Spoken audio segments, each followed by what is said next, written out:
नमस्कार दोस्तों, कैसे हैं आप सभी। उम्मीद करता हूं सभी अच्छे होंगे, बट इस समय शायद ही अच्छे होंगे।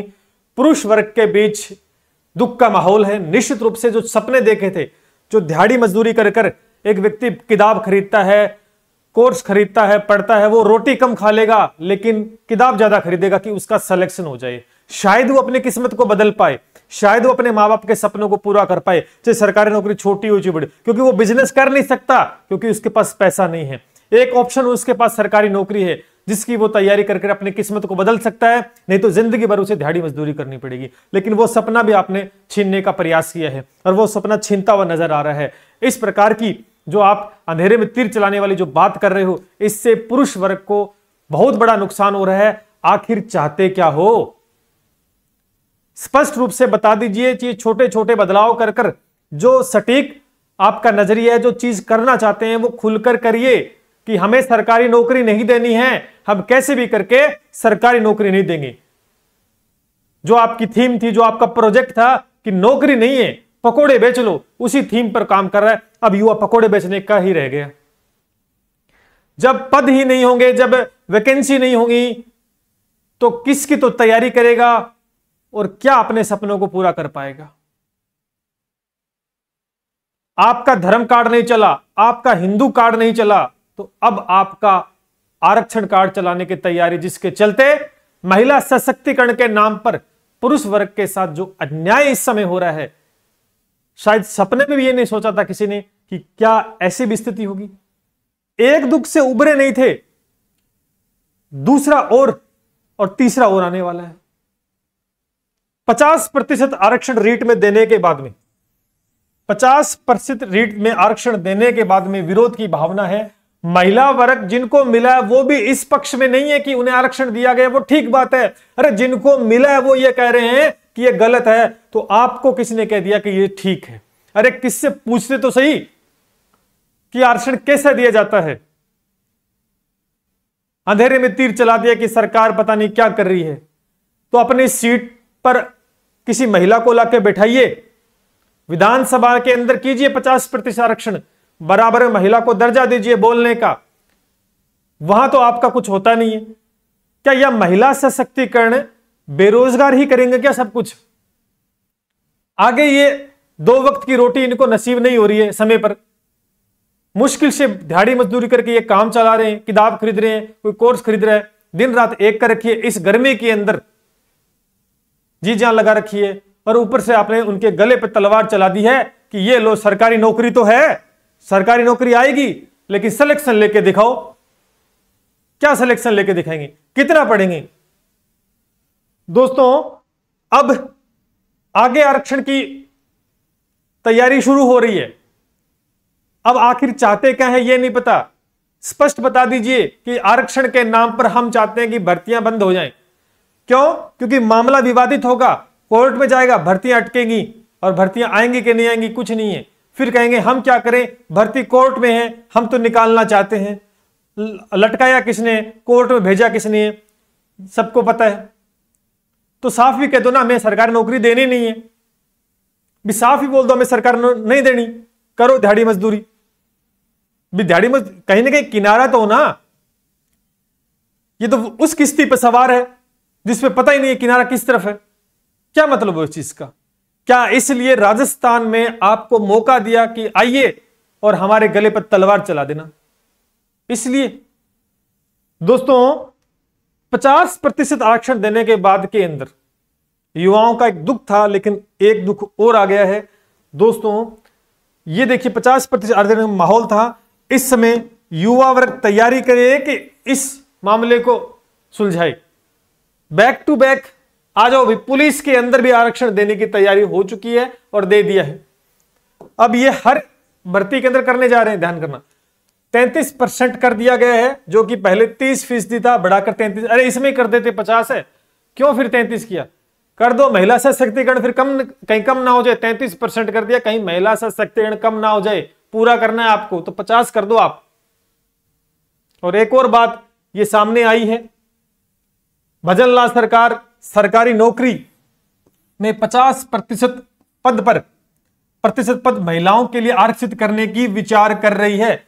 सभी सरकारी नौकरियों में, ये लो भाई, अब भले ही आप फर्स्ट ग्रेड की तैयारी कर रहे हैं, सेकंड ग्रेड कर रहे हैं, वीडियो की, पटवार की, कोई भी है, उनमें इनकी ये चाहते हैं कि महिला सशक्तिकरण कर दें और महिला सशक्त हो जाएगी भैया नौकरी देने से, और तो कुछ काम करना नहीं है, इसमें कर दो। तो पुरुष वर्ग तो फिर घंटी बजाएगा खड़ा होके, कुछ नहीं होने वाला। फिर कितना भी जोर लगा ले, कितना भी पढ़ ले, वो करेगा क्या? कुछ नहीं होने वाला।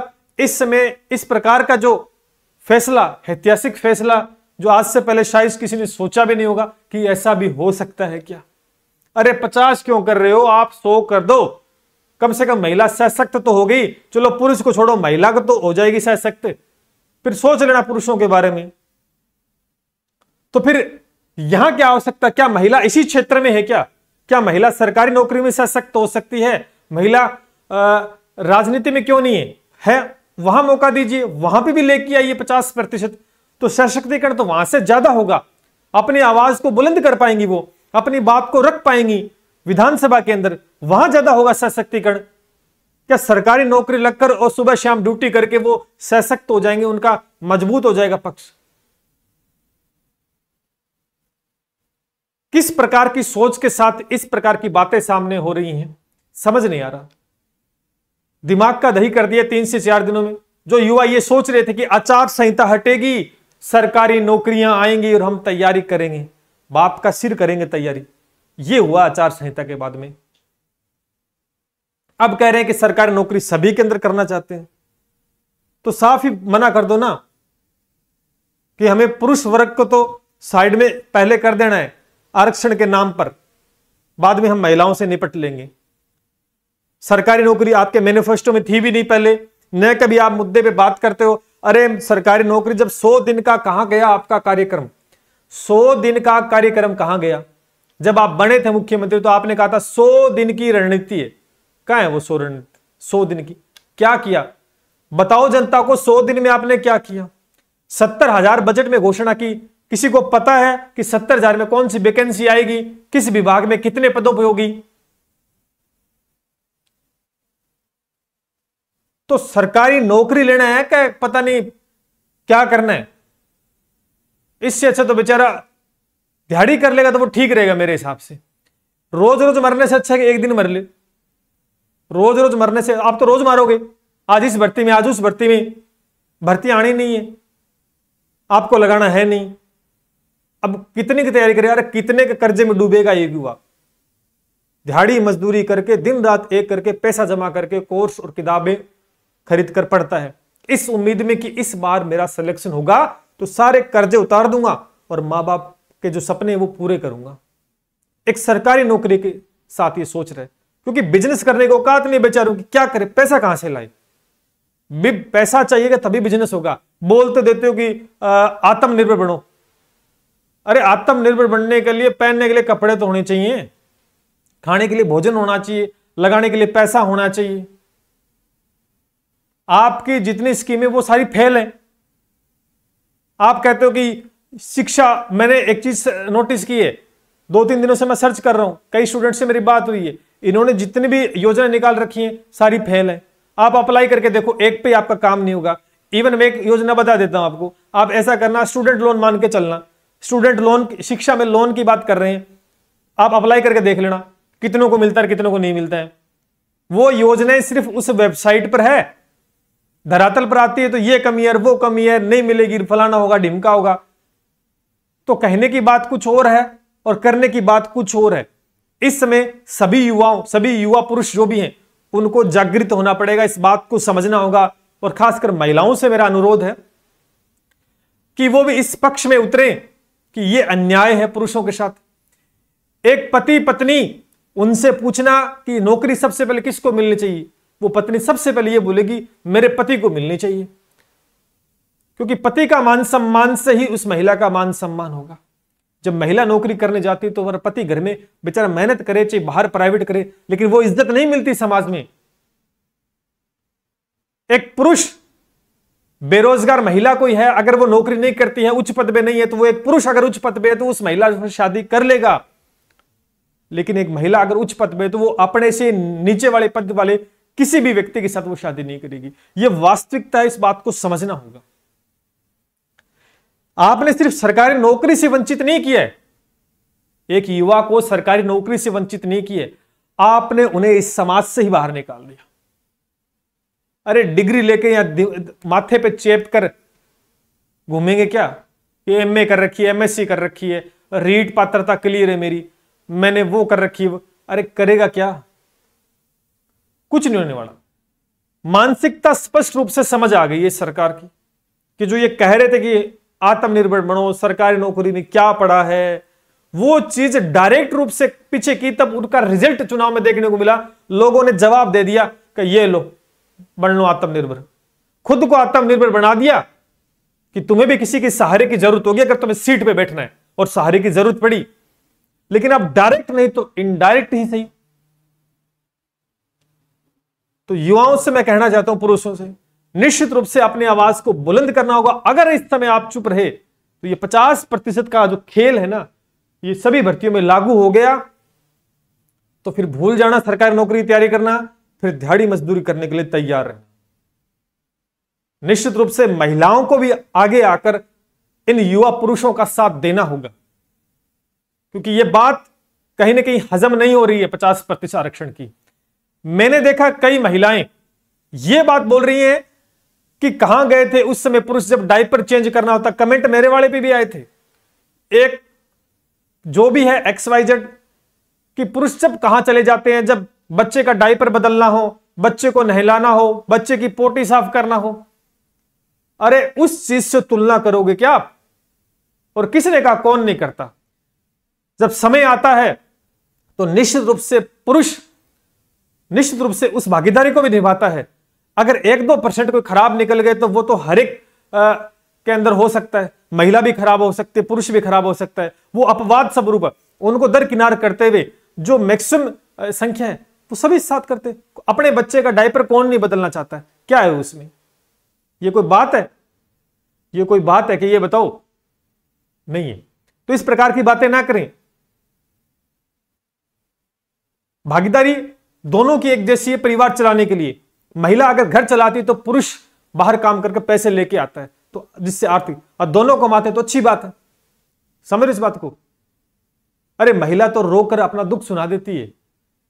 आपने देखा होगा महिला रोकर अपना दुख गा देती है। पुरुष को कभी रोते हुए देखा क्या? पुरुष उस पत्थर की मूर्त है जो अंदर से बहुत सॉफ्ट होता है, जो रोता है लेकिन उसके आंसू बाहर नहीं आते, वो दिखा नहीं सकता। आप तो रोके दिखा देते हो, लेकिन पुरुष कभी दिखाता है रोके? क्या उसको कोई दुख नहीं है? हंसते हुए चेहरे के पीछे कितने दुख हैं ये शायद आप नहीं पहचान पाओगे। तो इन चीजों का कोई लेना देना नहीं कि तुम वहां ये नहीं किए, तुम वहां ये नहीं किए। ध्यान करना, हर एक जगह की परिस्थिति अलग अलग होती है। आज समय है एकजुट होकर इस फैसले के खिलाफ अपने आवाज को बुलंद करने का। अगर आज आप ये नहीं किया, आपस में लड़ोगे तो तीसरा फायदा उठा के चला जाएगा। ध्यान करना, जब आपस में लड़ोगे तो तीसरा फायदा, क्या पता ये आरक्षण आपको मिलेगा नहीं मिले आगे। आज पुरुषों से छीन लिया गया है सीटें, आगे आपके लिए क्या नियम बन जाएंगे क्या आपको पता है? तो इस बात के वहम में मत रहना कि हमें फायदा हो गया है।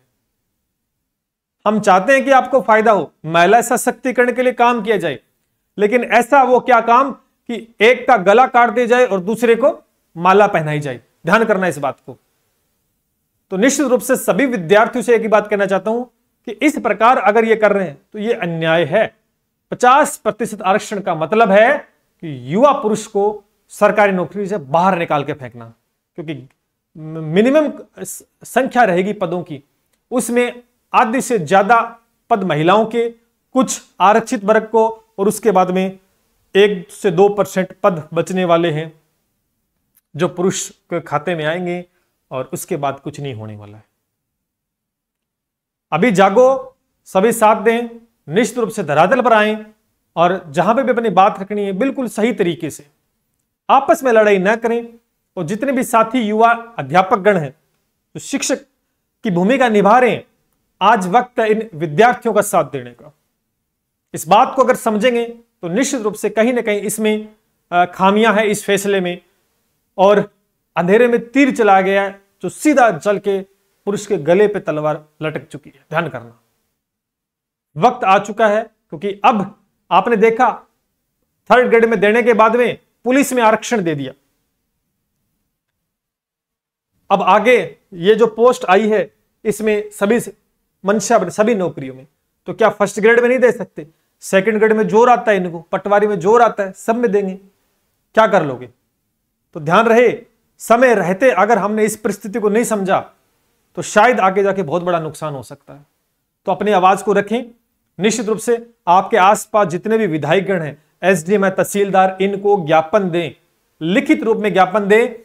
15 से 20 स्टूडेंट साथ मिलकर जाएं और इस बात को बताएं कि ये कहीं ना कहीं सही नहीं है, ये एक तरफा खेल है, एक तरफा नुकसान है। ध्यान करना इस बात को।